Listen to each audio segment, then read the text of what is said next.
Hello, my rising stars. This is Shikha Arora, and today we are going to start class 6th, 7th chapter, that is climate, vegetation, and wildlife.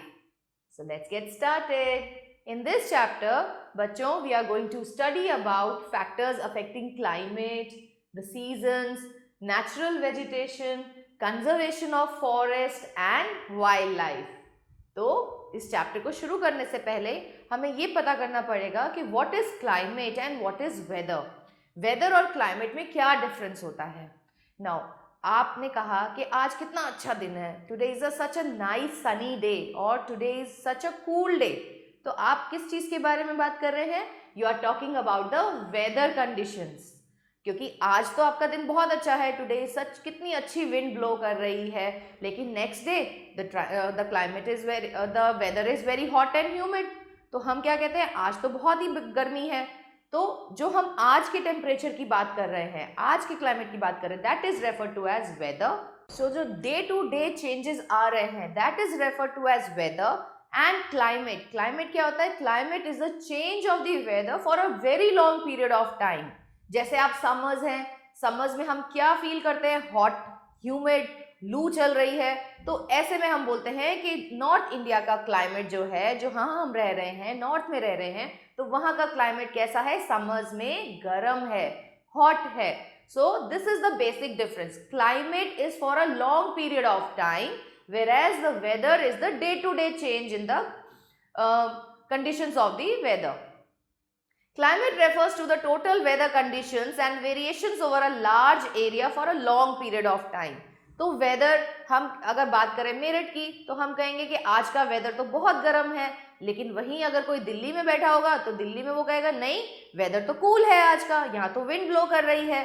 So weather condition changes from place to place, लेकिन climatic conditions for a long area, longer area, जैसे कि आप ये देखो north है, north में आपका मेरठ भी नॉर्थ में आएगा, your Delhi is also in north, तो दोनों ही hot and humid climate experience करेंगे समर्स में। Climate of a country includes the study of the temperature, rainfall, वहां कैसी बारिश हो रही है, वहां का टेम्परेचर कैसा है, विंड वेलोसिटी कैसी है, atmospheric pressure, direction and velocity of wind, which are largely influenced by the altitude. Altitude means height, height above the sea level, जैसे कि हम माउंटेन्स में जाते हैं। Latitude, distance from the sea, wind and ocean currents. India experiences a great variation in climatic conditions. तो India की जो climatic conditions हैं वो वेरिएबल है, सेम नहीं है हर जगह पे। Not only from season to season but also from place to place. जैसे अगर हम नॉर्थ की बात करें तो दिल्ली में, मेरठ में, यहाँ तो गर्मी है, बट अगर हम हिमालयाज की साइड जाएं तो वहां पर कैसा क्लाइमेट है? वहां पर तो ठंडा क्लाइमेट है, वहां तो कोल्ड है। The Tropic of Cancer passes from the middle of the country. So India is a country जिसमें से Tropic of Cancer, Tropic of Cancer क्या है बच्चों? ट्रॉपिक ऑफ कैंसर एक ऐसा लैटिट्यूड है जो कि 23.5 डिग्री नॉर्थ में प्रेजेंट है। तो ये Tropic of Cancer, it passes from the centre of the India. The northern mountain range separates the Indian subcontinent from the rest of the Asia. तो हम सबको पता है कि India is a part of Asia. India is the 7th largest country of Asia. तो जो ये Asia है, ये हमें एशिया से जो इंडिया को सेपरेट करता है वो है हमारे northern mountain ranges. So India experiences tropical monsoon type of climate. Tropical means कि यहाँ पर हॉट एंड ह्यूमिड क्लाइमेट भी है, एंड मॉनसून मीन्स यहाँ पर रेनफॉल उस टाइम पर होती है। The term monsoon has been derived from the Arabic word मौसम। मौसम से डिराइव किया गया है द वर्ड मॉनसून, जिसका मतलब होता है सीजन।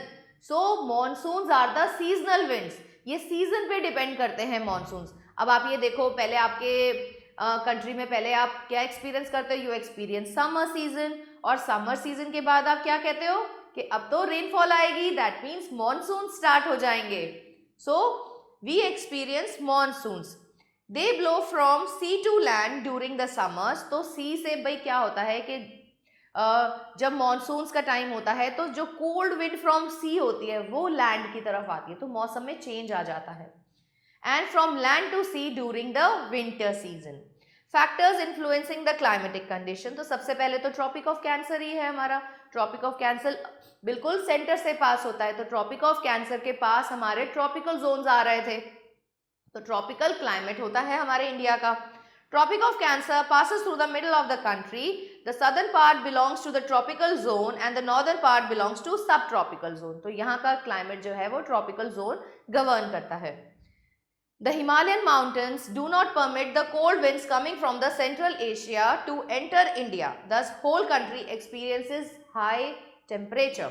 तो क्या होता है कि द माउंटेन्स जो है हमारे हिमालयाज जो है दे फॉर्म अ बैरियर, ये एक बैरियर बनाते हैं जो कूल विंड सेंट्रल एशिया से आ रहा है उसको ये रोक देते हैं। दे ऑब्स्ट्रक्ट्स इट्स पाथ। अगर वो रुक जाता है तो फिर वो उसकी वजह से कोल्ड वेव जो है वो इंडिया में नहीं आ पाती, वो वहीं रुक जाता है। इसी वजह से इंडिया एक्सपीरियंस करता है hot and humid climate. Distance from the equator, बच्चों हमने ऑलरेडी डिस्कस किया था कि जैसे जैसे हम इक्वेटर से दूर जाते जाते हैं, मतलब हम सन से दूर जाते रहते हैं, द टेम्परेचर डिक्रीजेस, तो टेम्परेचर ठंडा होता रहता है। The heat energy varies as we move away from the equator, जैसे ही हम इक्वेटर से भी दूर जाते हैं तो हीट एनर्जी जो है वो हटने लगती है, कम होने लगती है। As we rise higher in the altitude, जैसे जैसे हम हायर एल्टीट्यूड में जाते रहते हैं, the distance from sea increase कर जाता है। डिस्टेंस फ्रॉम सन भी इंक्रीज कर रहा है, तो जब डिस्टेंस फ्रॉम सन इंक्रीज करेगा we'll experience cold climate and causes lesser heat to be received from the sun. The region above the Tropic of Cancer get cold winters and warm summers. तो यही कारण है कि हमारी जो winters होती हैं they are extremely cold और जो summers होती हैं वो hot होती हैं। As closer you move towards north from latitude toward Kashmir, the colder it gets. तो जैसे जैसे हम कश्मीर की तरफ जाते हैं, उस latitude की तरफ जाते रहते हैं, वैसे वैसे टेम्परेचर जो है वो डिक्रीज होता जाता है। द एल्टीट्यूड, तो एल्टीट्यूड मीन्स जैसे जैसे हम माउंटेन्स में राइज कर रहे हैं। As we rise above the mean sea level the temperature falls, तो ये बात बिल्कुल सही है। जैसे जैसे आप माउंटेन्स में जाते हो, गर्मी की छुट्टियों में आप माउंटेन्स पे जाते हो ना, तो वहां पे क्लाइमेट कैसा होता है? ठंडा ठंडा होता है। क्यों होता है? क्योंकि हम सी लेवल से दूर जा रहे हैं, distance from the sea increase हो जाता है। The hill station are cooler than the surrounding areas because they are at higher altitude. तो एल्टीट्यूड जैसे ही माउंटेन्स एरिया में आप जाते रहोगे, उनका distance from sea level, distance from sun increase हो जाता है, तो टेम्परेचर जो है वो डिक्रीज हो जाता है। As the closer you move towards north, for every 1 degree every for about reshoot for about 1 degree every 165 meter of altitude there is a decrease in temperature of about 1 degree centigrade। तो जैसे जैसे आप mountains area में ऊपर जाते जाते हैं, the air है वो ठंडी होती जाती है। Distance from the sea we have already discuss, जैसे जैसे हमारा distance from the sea increase होगा वैसे वैसे ही हमारा क्लाइमेट जो है वो कूल हो जाएगा। लेकिन इसके अंदर एक बात और है बच्चों कि अगर आप कोस्टल एरियाज का क्लाइमेट देखें तो कोस्टल एरियाज का क्लाइमेट जो होता है it is Mediterranean type of climate. अब मेडिटेरेनियन टाइप ऑफ क्लाइमेट क्या होता है मैम? तो मेडिटेरियन टाइप ऑफ क्लाइमेट वो होता है जहां ना तो ज्यादा ठंड होती है ना ज्यादा गर्मी होती है। Like in case of Mumbai, अगर आप मुंबई जाते हैं तो वहां पे लोग गर्मियों में लोग पंखे नहीं चलाते, ना ही विंटर्स में वो स्वेटर्स पहनते हैं। क्यों? क्योंकि वहां का टेम्परेचर मॉडरेट है। अब वहां का टेम्परेचर मॉडरेट कैसे है भाई? कोस्टल एरिया है, वहां पर सी प्रेजेंट है। तो अगर हम देखें अर्थ और सी को, तो अर्थ जो है, अर्थ लैंड है, तो लैंड जल्दी गर्म होता है सन की एनर्जी लेके और जल्दी ही ठंडा हो सकता है। ऑन दी अदर हैंड अगर हम सी की बात करें, सी में वाटर है, वाटर देर से गर्म होता है और देर से ही ठंडा होता है। तो जब डे टाइम होता है तो डे टाइम में सन की जो रेज हैं वो लैंड पे भी हैं और वाटर पे भी हैं, तो लैंड जल्दी गर्म हो जाएगा। जैसे ही लैंड गर्म होगा ऑल द उसके जितना भी एयर है वो सारी hot air has a tendency to rise up, तो हॉट एयर राइज कर जाएगी। अब यहाँ पे क्रिएट हो गया वैक्यूम, कहाँ पे? लैंड पे। So cool breeze from the sea comes to land, तो सी से ठंडी हवा लैंड की तरफ आती है। तो यहाँ का क्लाइमेट सही हो जाता है। If we talk about the night, what will happen कि water of the sea is now warm, अभी वो ठंडा नहीं हो पाया है, but land is cool, so air above the sea is warm, तो इट राइजेज अप। क्यों राइज करेगी? क्योंकि hot air has a tendency to rise up. अब क्या होगा बच्चों? अब ठंडी हवा from the land will move towards the सी, तो इसे ही हम लैंड ब्रीज और सी ब्रीज कहते हैं, जो कि ऐसी प्लेसेस का, कोस्टल एरिया की प्लेसेस का टेम्परेचर जो है वो मॉडरेट रखता है। Direction of wind, wind blows in different directions on earth surface, तो जैसे जैसे एयर का प्रेशर होता है उसी हिसाब से विंड्स ब्लो करते हैं। The directions keep changing due to various reasons, the movement of wind affects the temperature, तो जैसे हवा चलती है तो वो टेम्परेचर को भी अफेक्ट करती है। Blowing of wind helps the cloud to move and cause rain, तो क्या होता है कि जो विंड्स होते हैं वो अपने साथ क्लाउड्स को लेकर आते हैं, जिसकी वजह से रेन होती है और प्लेस का टेम्परेचर जो है वो डाउन आ जाता है।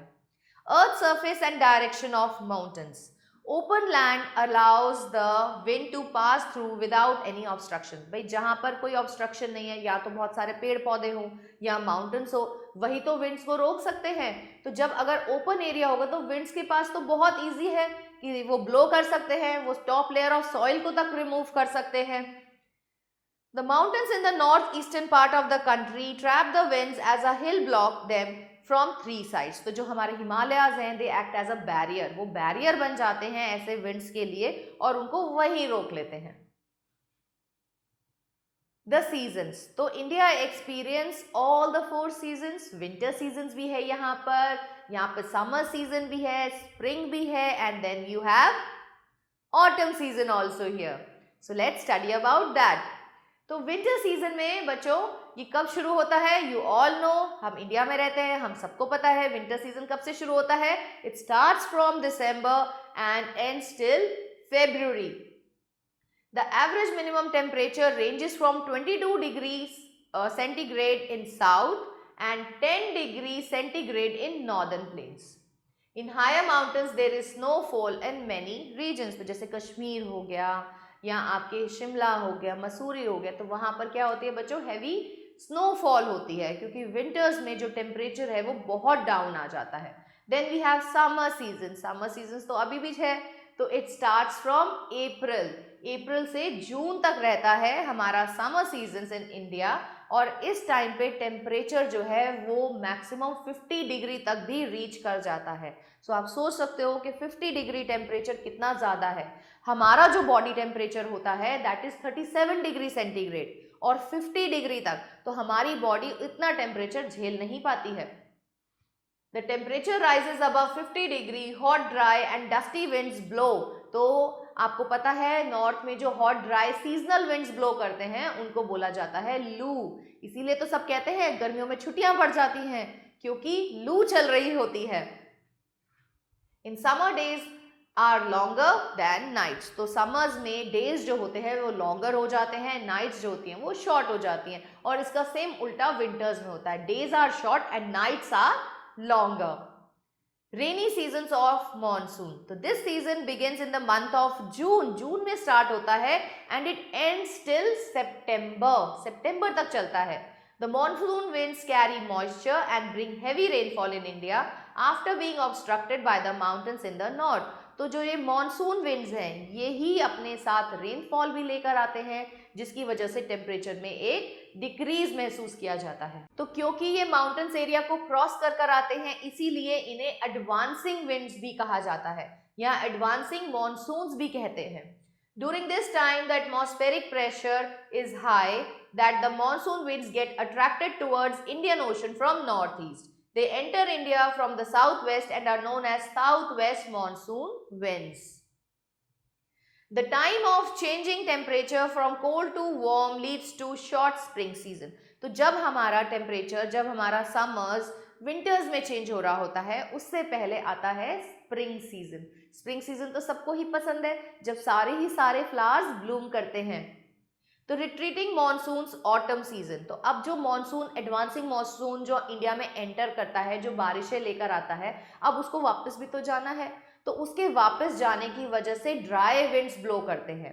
सो this is called as the retreating monsoon, और यही वो सीजन है जिसको हम बोलते हैं ऑटम सीजन। ऑटम सीजन, पतझड़, जिसे हम हिंदी में पतझड़ बोलते हैं। तो during this time the winds, dry winds blow, जिसकी वजह से पेड़ के ऊपर से उनके पत्ते शेड आउट हो जाते हैं।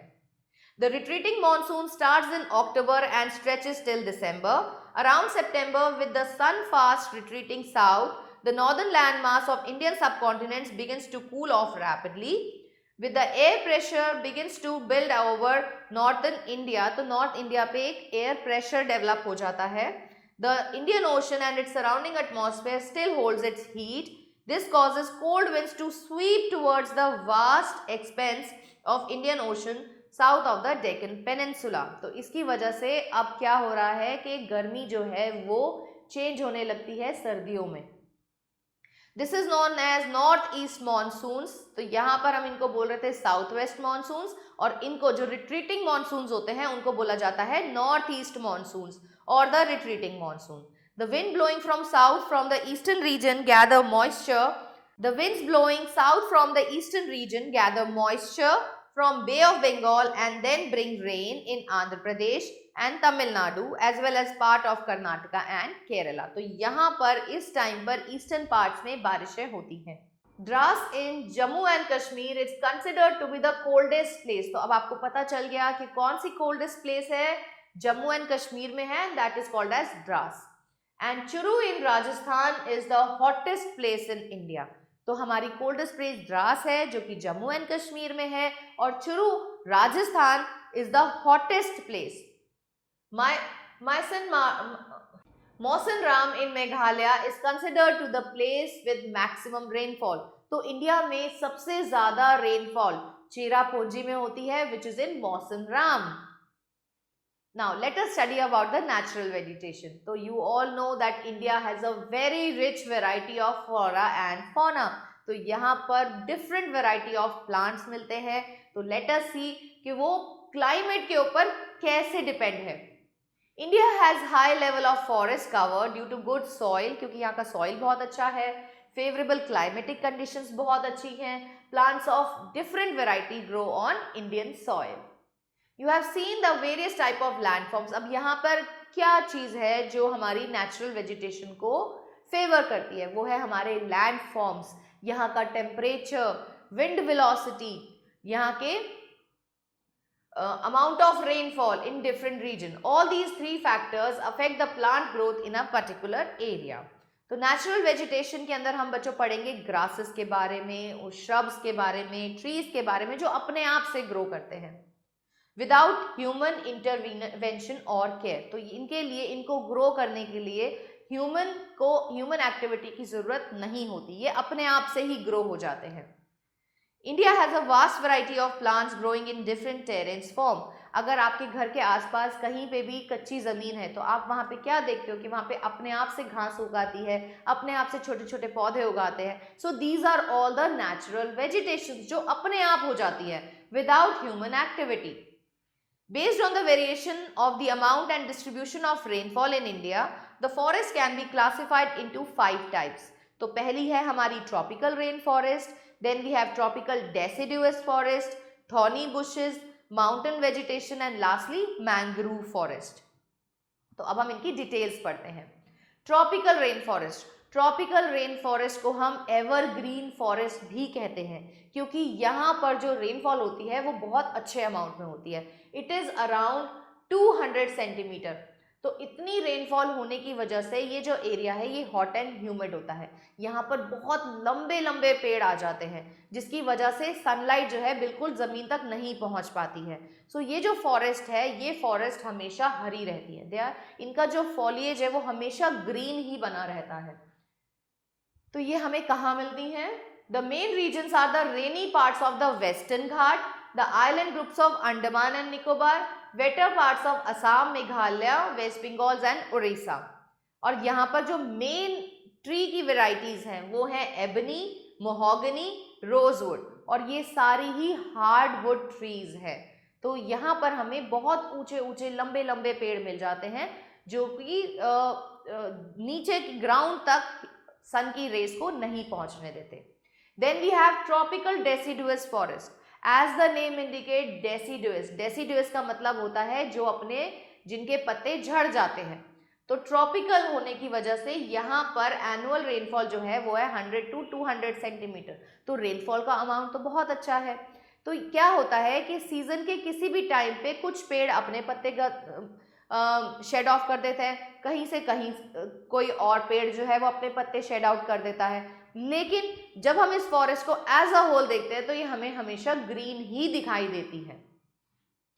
These are the most widespread forest in our country, सबसे ज़्यादा present होती है, and are also known as monsoon forest. Such forests are found in north-eastern states, हमारे north-eastern states में present होती है, along the foothills of Himalayan mountains. अगर आप कभी हिमालयास की तरफ जाओगे तो जो forest cover आपको दिखाई देता है, that is the tropical monsoon, tropical deciduous forest.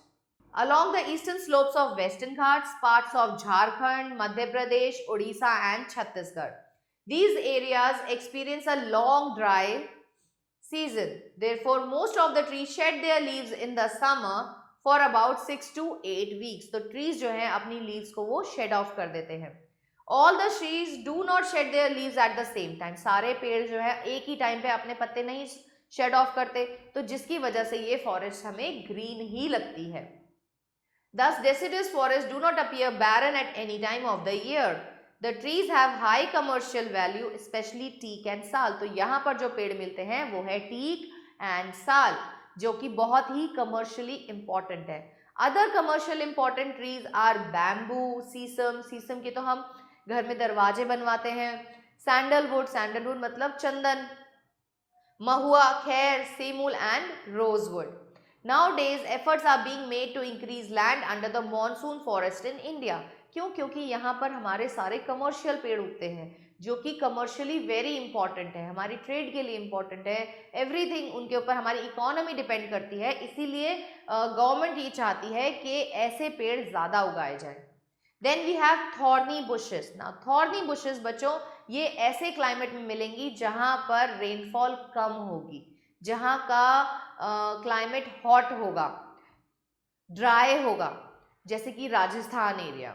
This type of vegetation is found in dry area and there is shortage of water. यहाँ पे पानी की बहुत कमी होगी तो क्या होता है कि जो प्लांट्स हैं वो अपने ऊपर थॉर्न्स बना लेते हैं, उनकी स्टेम्स जो हैं वो ट्रांसफॉर्म हो जाती हैं थॉर्न्स में। तो थॉर्न्स एक तो उन्हें एनिमल से प्रोटेक्शन प्रोवाइड करेंगे, दूसरा it will help in preventing loss of water bye transpiration. जब थॉर्न्स बन जाती हैं तो पतली पतली नोकीली थॉर्न्स आ जाती हैं, तो वो एनिमल्स को, अगर एनिमल उनको खाने जाएगा तो वो उनको चुभेंगी, तो इसलिए उनको प्रोटेक्शन मिल जाएगी। दूसरा कि उनमें से वाटर का लॉस ज़्यादा ना हो ट्रांसपिरेशन की वजह से, क्योंकि गर्मी बहुत है तो वाटर का लॉस ना हो, इसीलिए they transform themselves into thorny bushes. The leaves of the plant are thorny and needle-like. They have deep roots. Such thorny bushes are found in Rajasthan, Gujarat and some parts of Haryana. Major species of trees found here are cactus, babool, kikar and khair, etc. Then we have mountain for vegetation. अब mountains पे अगर आप जाते हो बच्चों तो you will find coniferous trees there. उनके ऊपर कोन्स बने होते हैं। तो ये कोन्स क्यों होते हैं? क्योंकि आपको पता है माउंटेन एरिया है, वहाँ पे स्नो होती है, तो स्नो इजीली शेड ऑफ हो जाए उनकी लीफ से, उनकी लीफ पे ही ना टिकी रह जाए, इसीलिए they are transformed into, they are pine cone shaped. Forests found in mountain region normally have trees with sharp pointed leaves. तो sharp pointed leaves है ताकि उनके ऊपर बर्फ रुक ना पाए। These forests also are called coniferous forests क्योंकि ज़्यादातर cone shaped plants होते हैं। The density and variety varies as per the altitude and temperature of the place. Coniferous forests are found in higher altitude and precipitation in coniferous forest varies from 300 to 900 millimeter annually. तो ये ऐसे climate में पौधे उगते हैं जो कि बहुत ही एक्सट्रीम विंटर्स एक्सपीरियंस करता है, जहाँ पे स्नोफॉल होती है। तो स्नोफॉल की वजह से प्लांट को कोई नुकसान ना हो, इसीलिए इनकी कोन शेप्ड होती है। पाइन ट्री, कॉन्स, ऐसे ट्रीज यहाँ पे पाए जाते हैं। These forests provide soft wood which is used for making paper. Major species of trees found here are pines, deodar, fir and cedar. Then we have mangrove forest. Mangrove forest बनती है हमारे delta reason में। जो सबसे बड़ी mangrove forest बनती है वो बनती है गंगा ब्रह्मपुत्र डेल्टा पे। तो इसको हम सुंदरबंस के नाम से भी जानते हैं। यहाँ पे सलानिटी का लेवल ज़्यादा है, मतलब पानी में सॉल्ट की क्वांटिटी ज़्यादा होती है, मार्शी एरिया होता है, दलदल का एरिया है। These forests are found on delta and are highly fertile. They are also called as tidal forest. They survive saline water. Such forests are found in Ganga Brahmaputra delta region. और यहाँ का सबसे important tree जो है वो है सुंदरी tree, जिसके नाम पर हमने इस फॉरेस्ट का नाम दिया है Sundarbans forest. Importance of forest. Forest are the lungs of plant. अगर फॉरेस्ट होंगी तभी वाटर का इवेपोरेशन होगा, क्लाउड्स बनेंगे और रेन आएगी। दूसरा, you have trees here which are economically very important, commercially very important. हम उनसे फर्नीचर बनाते हैं, पेपर बनाते हैं। Many of the plants here are medicinal, इनसे हमसे मेडिसिन डिराइव करते हैं। Forest provides various products like timber, medicinal herbs, fodder, fuel, lac, rubber, gum, etc. which are largely consumed by human beings. तो ये हमारी day to day activities के लिए बहुत ज़रूरी है। The forests are home of large variety of wildlife. तो they provide home to the wildlife. जितने भी जंगली जानवर हैं सारे फॉरेस्ट में ही तो रहते हैं। Trees in the forest help in binding the soil and thus prevent soil erosion. तो जो ट्रीज है उनकी रूट्स बहुत दूर दूर तक फैली होती है, तो वो सॉइल को होल्ड करके रखती हैं। इसकी वजह से सॉइल इरोजन नहीं हो पाता। The plant growth helps water balance in the soil. Now conservation of forest. Forest and plants are essential for human life. अगर फॉरेस्ट और प्लांट्स नहीं होंगे तो एनिमल लाइफ तो पॉसिबल ही नहीं है। क्यों? Because plants make food by the process called as photosynthesis. अगर प्लांट्स नहीं होंगे तो एनिमल्स क्या खाएंगे? जब एनिमल्स के पास खाने के लिए कुछ नहीं होगा तो life will not be able to be possible. Cutting down forest cause reduction in oxygen level. भाई जितने पेड़ पौधे होंगे उतनी ही तो ज्यादा ऑक्सीजन होगी, क्योंकि फोटोसिंथेसिस का बाय प्रोडक्ट ही ऑक्सीजन है। लेकिन अगर हम सारे ही प्लांट्स काट देंगे तो हमें ऑक्सीजन भी नहीं मिलेगी। Animal world thrive in this region are equally important for plants to maintain their life cycle. तो एनिमल्स भी तो इम्पॉर्टेंट है प्लांट्स के लिए, क्योंकि animals breathe out carbon dioxide और यही कार्बन डाइऑक्साइड लेकर तो प्लांट्स फोटोसिंथेसिस करते हैं। So animals and plants both are dependent on each other. They eat plants and help to transport their seeds from place to place. They release carbon dioxide which is essential for plants. This interdependence in nature helps to maintain the ecological balance. और इसी की वजह से एक ecological balance बनता है nature में। Then we have to study about the wildlife. Wildlife के अंदर इंडिया के अंदर तो बहुत species of animals present है। Let us study about them. The animal world in India, nearly all types of animals, including those which need extreme cold climate to survive. तो यहाँ पर ऐसे भी एनिमल्स हैं जिनको बहुत ठंडा क्लाइमेट चाहिए अपने सर्वाइवल के लिए। There are about 75,000 species of animals which are native to India. तो यहाँ पर 75,000 animals रहते हैं, which includes mammals, reptiles and birds. The southern region of India, especially Kerala and Karnataka, they are famous for their elephants. तो यहाँ के जो elephants हैं वो अफ्रीकन एलिफेंट से थोड़े से डिफरेंट होते हैं। अगर आप अफ्रीकन एलिफेंट्स देखो बच्चों तो उनके कान बहुत लंबे होते हैं, लेकिन इंडियन एलिफेंट्स के कान उतने लंबे नहीं होते। The Indian elephant is different from one found in Africa, as Indian elephants have smaller ears than those of Africa. Gir forest. Gir forest कहाँ है? Gir forest is in Gujarat and it is famous for the lions. तो यहाँ पर हमें lions की variety मिलती है। Indian tiger is mainly found in Bengal, hills of Uttarakhand, Rajasthan and Madhya Pradesh. The rhinoceros and hippopotamus are mainly found in Assam. तो these are the resident rhinoceros and hippopotamus are the resident of Assam. ये हमें असम में मिल जाते हैं। The dry regions of Rajasthan. अब राजस्थान का area बहुत dry है, वहाँ पर डेजर्ट्स है, तो वहाँ के जो एनिमल्स हैं दैट इंक्लूड्स कैमल। कैमल होते हैं वहाँ पे, स्नेक्स की वैरायटी पाई जाती है, रैट्स होते हैं वहाँ पे, डियर की variety and nilgai. Nilgai is also found in Rajasthan. The coastal regions of Odisha coast is famous for turtle hatcheries. तो वहां पर हम ये देखते हैं कि उड़ीसा पे क्योंकि कोस्टल रीजन है and turtles prefer to live in sea, तो उनके वहां पर छोटे छोटे नेस्ट होते हैं जिसमें छोटे छोटे से टर्टल्स निकलते हैं, हैचरीज प्रेजेंट होती हैं वहां पे। The hills of Himalaya Pradesh and Jammu and Kashmir are famous for bears and leopards. वहां पर हमें लेपर्ड्स मिल जाते हैं, बियर्स की वैरायटी मिल जाती है। The marshy area has plenty variety of monkeys, crocodiles and other reptiles. Large variety of birds are found across the Indian countryside. तो यहाँ पर हमें इंडिया में बहुत सारी वैरायटी ऑफ बर्ड्स भी मिलती हैं। Preservation of wildlife. बच्चों, unnecessary killing of animals for their skin, for their bones, it should be prevented. क्यों रोकना चाहिए हमें? क्योंकि ऐसे करने से अगर हम इनडिस्क्रिमिनेट कटिंग, इनकी किलिंग करते रहेंगे, इनको मारते रहेंगे, इनकी पोचिंग करते रहेंगे और इनके बॉडी पार्ट्स की स्मगलिंग होती रहेगी, तो एक टाइम ऐसा आएगा जब वाइल्ड लाइफ बचेगी ही नहीं। तो वाइल्ड लाइफ अगर नहीं होगी तो इकोलॉजिकल इम्बैलेंस क्रिएट हो जाएगा। टू प्रिवेंट दिस, हमें इस चीज को रोकना है, हमें वाइल्ड लाइफ को प्रिजर्व करना है। Poaching, indiscriminate killing and hunting were causing great damage to wildlife in the country. Many species are going to be extinct. इसकी वजह से बहुत सारी स्पीशीज हमेशा के लिए अर्थ से खत्म हो सकती हैं। To prevent such large scale damage, several steps have been taken to preserve the wildlife of India. इसीलिए गवर्नमेंट ने अब स्टेप्स लेना शुरू किया है कि वाइल्ड लाइफ को हमें प्रिजर्व करना है, नहीं तो इतने प्रेशियस एनिमल्स को हम अर्थ के फेस से खो देंगे। वाइल्ड लाइफ सेंचुरीज, इसके लिए उन्होंने क्या बनाए हैं? इन्होंने वाइल्ड लाइफ सेंचुरीज बनाई हैं, नेशनल पार्क्स बनाए हैं, बायोस्फीयर रिजर्व्स बनाए हैं ताकि हम इन्हें प्रिजर्व कर सके। और ऐसी जगह पे हंटिंग, पोचिंग, इनडिस्क्रिमिनेट किलिंग जो है वो बिल्कुल बंद है, इलीगल है ये, और कोई अगर ऐसा करता हुआ पाया जाता है तो उसको पनिशमेंट मिलती है। A ban on hunting and poaching of wild animals has been imposed in these reserves.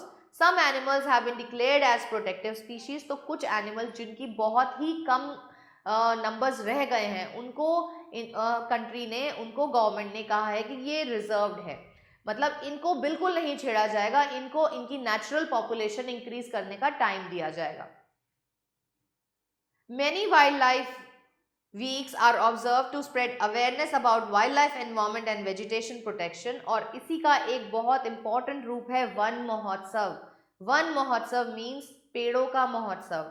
तो पेड़ों का महोत्सव में क्या होता है? इट इज ऑर्गेनाइज्ड, गवर्नमेंट इसे ऑर्गेनाइज करती है ताकि सब लोग पेड़ उगाएं। जितने ज़्यादा पेड़ उगेंगे उतनी ज़्यादा हमारी एयर जो है वो साफ होगी, उतनी ज़्यादा हमें ऑक्सीजन मिलेगी। हमें भी अपनी लाइफ में पेड़ जरूर उगाने चाहिए। Jim Corbett national park in Uttarakhand is the oldest national park in India, established in 1936। And Jim Corbett national park जो है which is in Nainital, it is famous for the tigers. So let us have a look on the glossary children. Preservation, preservation का मतलब होता है protection. Damage, damage means आप किसी चीज को हार्म पहुंचा रहे हैं, उसको खराब कर रहे हैं। Fertile, fertile is the soil which is rich in humus, जिसके अंदर मिनरल क्वांटिटी ज्यादा हो, that is suitable to grow in abundance. Have a quick review. India has large variety of forest. The bulk of timber trees are found in deciduous and coniferous forest. Mangrove forest can survive both salty and fresh water. India has about 75,000 species of animals. Wildlife sanctuaries and national parks have been set to protect wildlife. Have a look on the question answers, children. Here you are given some MCQs and you have an OMR sheet here. इस OMR sheet के अंदर आपको circles provided है और जो correct circle है आपको सिर्फ उसे ही dark करना है with the help of blue and a black ball pen. आप किसी भी सर्कल में टिक मार्क या क्रॉस का मार्क नहीं लगाएंगे। तो सबसे पहला क्वेश्चन देखते हैं। Hot dry winds that blow over northern plains during summer, इनको क्या बोलते हैं बच्चों? यू ऑल नो, जिसकी वजह से समर ब्रेक हो जाती है। Yes, loo. So the answer is C here.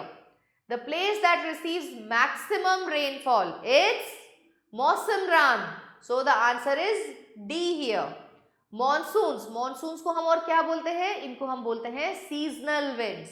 So the answer is B, third का आंसर बी है। द क्लाइमेट ऑफ मुंबई, हमने ऑलरेडी डिस्कस किया है कैसा क्लाइमेट होता है मुंबई का? Moderate. So the answer is C here.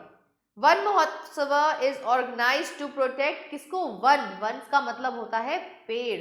सो हमें इसमें ट्रीज को प्रोटेक्शन प्रोवाइड करनी है. So your answer will be D here.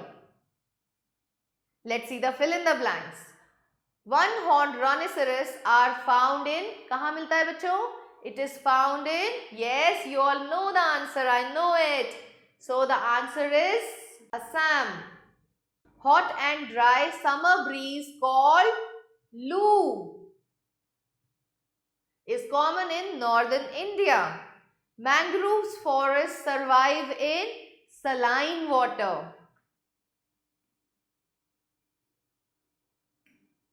Dash forest retain green foliage all the year. तो ऐसी फॉरेस्ट को हम बोलते हैं evergreen. Dash is an example of mangrove forest. So it's the Sundari.